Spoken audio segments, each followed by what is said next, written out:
অনুভূতি বলে কোনো জিনিসই নাই। বাপে মাথায় টুপি দিয়ে আছে, প্রতি মাসে উমরা করে, প্রতি বছর হজ করে, রমজানের শেষ 10 দিন সৌদি আরবে কাবা ঘরে থাকে, ওর সাথে মেয়ে আছে, মেয়ে শার্ট প্যান্ট পরে আছে, স্কিন গেঞ্জি গায়ে দিয়ে আছে, স্কিন পায়জামা পরে আছে, উলঙ্গ হয়ে আছে বাপের সাথে, নির্দ্বিধায় বাপ মেয়ের সাথে চলছে। অবাক হতে হবে, টিভি চলছে, উলঙ্গ অবস্থায় মেয়ে নাচছে, বাপ বসে আছে, মা বসে আছে, বেটি বসে আছে, বেটা বসে আছে, জামাই বসে আছে, সবাই বসে আছে, উলঙ্গ মেয়ে নাচছে দেখছে। অবাক হতে হয়, এরাই হচ্ছে ভিত্তিহীন, ইতস্তবোধহীন, অনুভূতিহীন। কাজেই তারা এরা হয়ে যাবে সকালে সোর। সোর হচ্ছে সবচেয়ে অনুভূতিহীন প্রাণী। গরুর অনুভূতি আছে, এখানে গরু জবাই করেছেন, আর একটা গরু সেখানে টেনে নিয়ে যেতে পারবেন না। গরুর অনুভূতি আছে, এখানে ঘাস উঁচু হয়ে আছে মানে ওখানে গোবর ছিল, সেখানে গরু ওই ঘাস খাবে না। গরুর অনুভূতি আছে, মানুষের অনুভূতি নেই। মানুষ হয়ে গেছে গরু ছাগল, মানুষ হয়ে গেছে পশু প্রাণী, কুকুর শ্রীগাল তার চেয়েও খারাপ। বুঝেও বুঝে না ওরা, অন্তর আছে বুঝে না, দেখেও দেখে না ওরা, চক্ষু আছে দেখে না, শোনেও শোনে না ওরা, কান আছে শোনে না। উলায়েকা কাল আনাম, তারা পশু প্রাণীর মতো, তারা গরু ছাগলের মতো, তারা কুকুর শ্রীগালের মতো, বালহুম আযাল, বরং তার চেয়ে খারাপ। একসাথে বসে বাপ বেটি মা বোন ভাই দুলাভাই সবাই বসে আছে, আপনার কেমন মনে হয় এর কোনো হিতাহিত জ্ঞান আছে? এরাকে কেউ যদি শিক্ষিত মানুষ বলে, তারাও গরু ছাগল, তারাও পশু প্রাণী, তাদের কোনো হিতাহিত জ্ঞান, মানবতা, বিবেচনা, বুদ্ধিবিদ্যা আছে, এই কথা আঁচ করা যায় না। যা রাসূল সাল্লাল্লাহু আলাইহি সাল্লাম বলেন। সম্মানিত দ্বীনী ভাই বোন, মুআয ইবনে জাবাল রাদিয়াল্লাহু তাআলা আনহু বলেন, আল্লাহর নবী বলেছেন যে ইসলাম শুরু হয়েছে নবী দিও দয়া দিয়ে, রাজত্ব শুরু হয়েছে নবী দিও দয়া দিয়ে, তারপর রাজত্ব শুরু হয় খলিফা দিয়েও দয়া দিয়ে, তারপর রাজত্ব শুরু হয় জোর যার মুল্লুক তার, তারপর রাজত্ব শুরু হয় যে যেমন শক্তি প্রয়োগ করে নেতা হতে পারে সেই নেতা হবে। তখন তাদের চরিত্র হবে 4টে। এক, ইস্তাহিলুল হেরা, তারা জেনাকে হালাল মনে করবে। অল ফরুজা, জেনাকে তারা বৈধ মনে করবে, তারা রেশমিকে বৈধ মনে করবে, মদকে বৈধ মনে করবে। দিনান্দিন তাদের সাহায্য করা হবে, সমাজে তারা ক্ষমতাশীল হয়ে যাবে যারা এইসব পাপে লিপ্ত হবে। এ কথাই মুহাম্মদ সাল্লাল্লাহু আলাইহি সাল্লাম বলেন।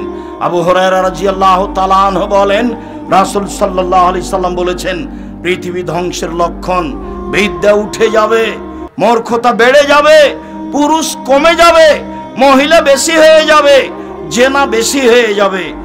একজন পুরুষের অধীনে ধাওয়া করবে 50 জন নারী।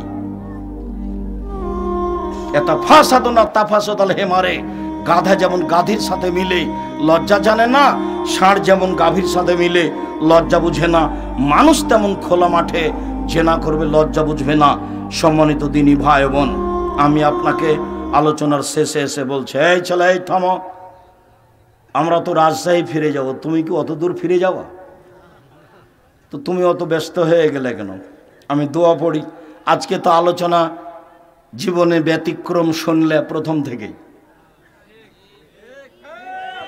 সেগুলোর কিছু শুকরিয়া আদায় করো।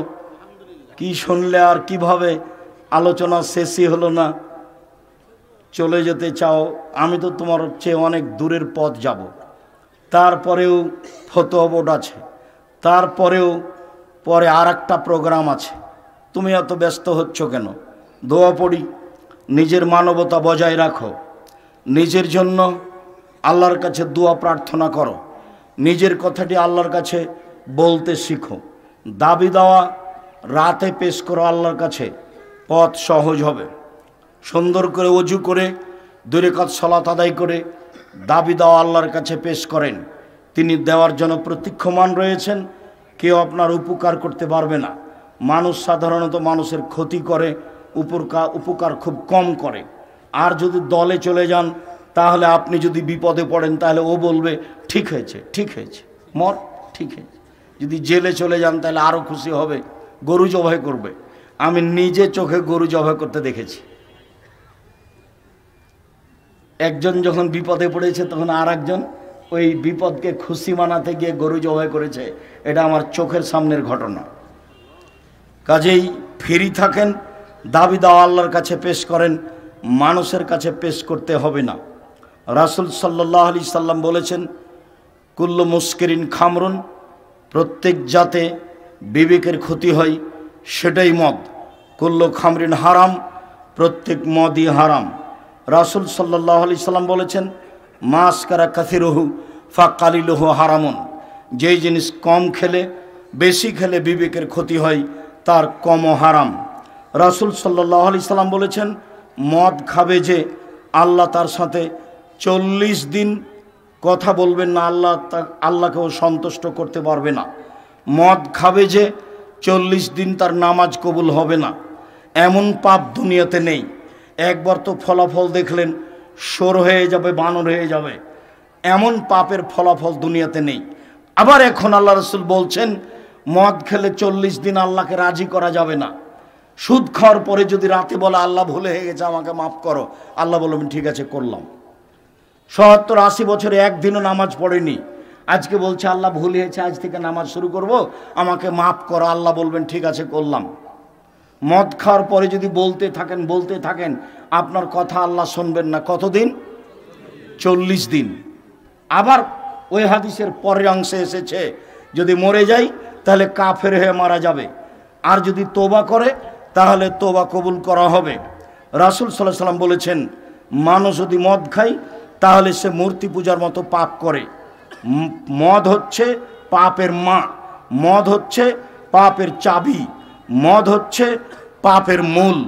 অতএব নেশাদার দ্রব্য থেকে বেঁচে থাকেন, গান বাজনা বাদ্যযন্ত্র থেকে বেঁচে থাকেন। শেষের দিকে, এই ছেলে, শেষের দিকে